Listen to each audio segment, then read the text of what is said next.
Parang ginabantayan sa pag-asa ang bagyo sa gawa sa Philippine Area of Responsibility. Samtang hanging habagat ug localized thunderstorms gihapon ang magpaulan sa Mindanao.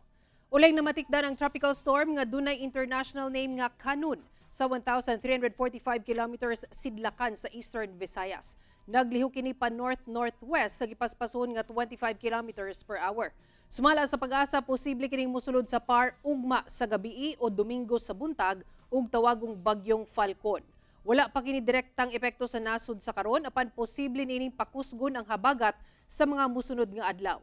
Base sa datos sa Metro Weather, dakong bahin sa Mindanao ang ulanon, lakip ang Davao Region, Soc-Sargen ug Zamboanga Peninsula ug kusog ang mga pag-ulan sa Caraga Region tungod sa hanging habagat ug localized thunderstorms. Busa mahimong alerto sa pagbaha ug landslides.